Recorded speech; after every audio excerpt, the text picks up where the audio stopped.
Hey everybody, thank you so much for clicking on this video. I just realized how messy my room is. Hold please.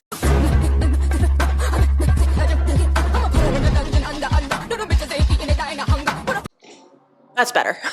Last year I made a video breaking down 10 exercises I thought were underrated, and I wanted to follow that up with 10 advanced exercises I rarely do with my clients. So in today's video, we'll break down each exercise and what I typically do with people instead. But first, let's talk about the demographic that I work with. My coaching is split into two chunks: private clients and the Fit Club. My private clients are one-to-one sessions done either virtually or in person. The main demographic here is general population. It's mostly women between 25 to 45, but I also do have a few men in the mix as well. Now, the Fit Club offers both live virtual group fitness classes and on-demand workouts. Either way, these are more so catered to like a bulk demographic and less specific than one-to-one coaching. And the demographic is about the same here. Now, there are always outliers in my general demographic, and I've definitely done these exercises with different people that I've worked with and in different classes. But typically that's either because they came to me with this exercise as a specific goal, or we've worked up to a point, whether it's one-to-one or in a batch of programming where they've earned working on these advanced exercises. I just like to point this out at the beginning because I think it's important to think about the context in which we're talking about this. That was English.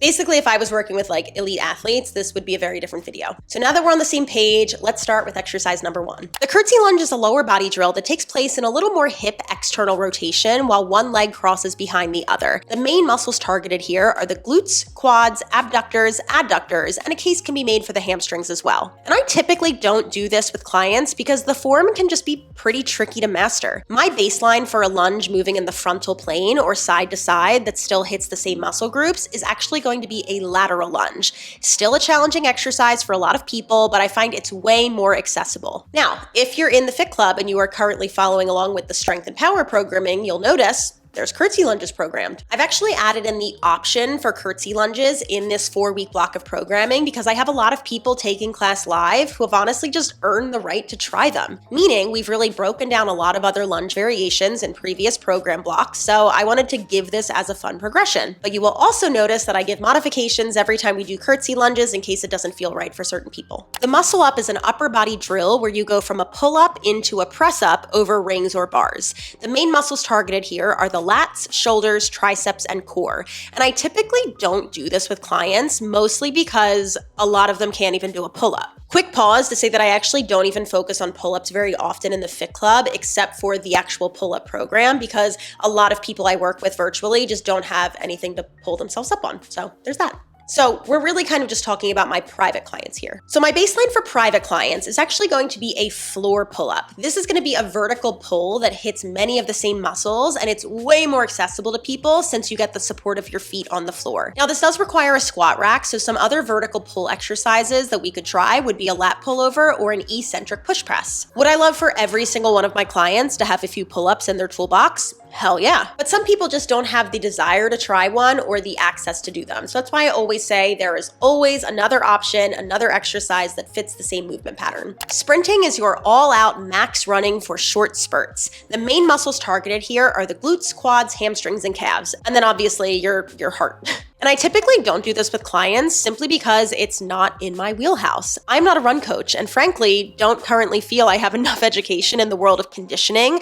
to even assign sprints or run intervals to clients outside of sessions. I also think that most people need to fix their run form before adding in sprints, but that's just my personal opinion. Anyway, I'm actually currently investing in 4 months of programming from another coach who does include a lot of different run and sprint intervals and overall plyometric and conditioning work so that I can learn a little bit more about it on my end. I'm also, by the end of the year, at least going to start studying for CSCS, which is a very reputable personal training certification, and it deals a lot more with athletes and conditioning techniques. So until then, my clients can sprint or run on their own without my insight. The burpee is a full body exercise combining a sprawl, push-up, and squat jump all together. The main muscles targeted here are the glutes, quads, shoulders, chest, triceps, and core. And I typically don't do these with clients for 2 reasons. 1, most people don't have good mechanics in each individual part of the drill, so why would I string them all together and speed up the tempo?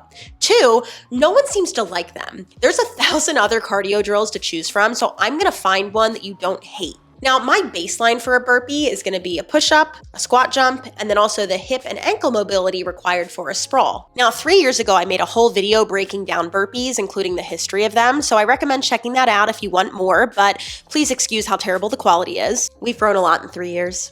Deficit push-ups essentially elevate the hands so you have more range of motion through your typical push-up. The main muscles targeted here are the chest, shoulders, triceps, and core. I typically don't do these with clients for one of two reasons. Number one, they don't have a good chunk of chest to floor push-ups, or number two, they don't have the shoulder extension required for the deficit. So my baseline for people is just going to be a simple push-up. I recently made a whole video breaking down the push-up and how to progress to the floor, so definitely check that out if you want a little more information. But the basic push-up is absolutely a skill that I try to work on with everybody as long as they have the mobility requirements, because I think it is a great goal to work toward for your long-term health and strength. Dips are an upper body drill where you essentially press up your entire body weight vertically with your arms. The main muscles targeted here are the triceps and shoulders, and I typically don't do these with clients because they're really freaking hard.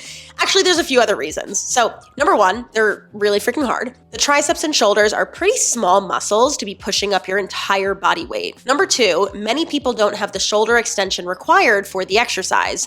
Now, there are some drills you can implement to test and improve your shoulder extension, so shoot me a message if you want to know more about what I would suggest. And the third reason I don't do these is simply because most people don't have the equipment required. Now, I know you're probably thinking you can just do these on like a bench or a chair, but that's actually going to put your shoulder in a way less optimal position. It's a little compromised, and then to load your whole body weight onto it, I'm just not into it. So instead of a dip, my baseline here for this type of exercise is going to be a little bit different depending on the setting and the goals. For my Fit Club members, it's probably just going to be a push-up. It still hits the triceps a lot and it requires you to move your whole body weight in space. If we're in a gym setting and the client wants to isolate the triceps more than a push-up, maybe we'll do some skull crushers or some cable press downs. So really my baseline here is just going to move a little bit depending on the individual circumstances. Pistol squats are a unilateral lower body drill where you essentially squat to the floor and then come back up. The main muscles targeted here are going to be the glutes, quads, calves, and hamstrings. I typically don't do these with people because they're insanely challenging, and I see them more as like a fun party trick than something that crosses over into most of my clients' goals or daily lives. So my baseline with people is going to be a bench-supported single leg squat.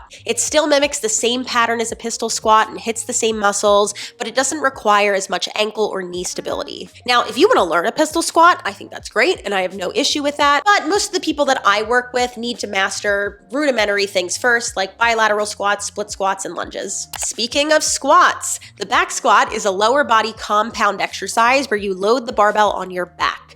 The main muscles targeted here are the glutes, hamstrings, core, and some quad as well. Now, I typically don't do these with private clients for a few reasons. I'm not a fan of spinal loading or loading the barbell directly onto your spine. I don't think there's a lot of crossover to daily life, and then it honestly doesn't serve a lot of my client goals. But of course, if a client comes to me and wants to learn it, I'm down for it. What I'm thinking of with implementation of squatting patterns is going to mimic more of that upright position, something like a front squat. I find that it crosses over better to daily life, especially as we age. If you've ever seen an elderly person try to get up out of a chair, they got to lean way far forward, they got to push themselves up and get themselves up. Was that a good demo?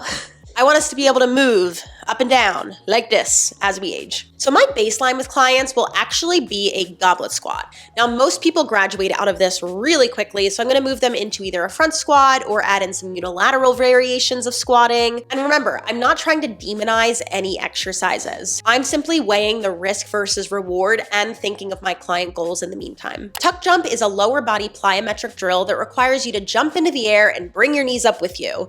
The main muscles targeted here are the glutes, quads, hamstrings, and calves. I consider this pretty advanced and typically don't do this with clients because I want them to nail their squat jump and vertical jump first. The tuck jump requires the additional knee tuck, which takes out some of the natural force you get from full hip extension like you would get in a squat jump. So like I said, my baseline first is going to be the squat jump. Then I'm probably going to exhaust a lot of options before progressing. Single leg lands, direction changes, tempo changes, and then as needed, depending on client to client, maybe we'll progress up into tuck jumps. Finally, we have the standing hip car, CAR, or controlled articular rotation. This is a mobility drill that takes you through the full range of motion in your hip capsule. The main muscles targeted here are pretty much anything that connects into your hip, and this one probably shocks you, so let me explain. I became an FRC mobility specialist back in January, and I made a whole video about the certification process if you're interested.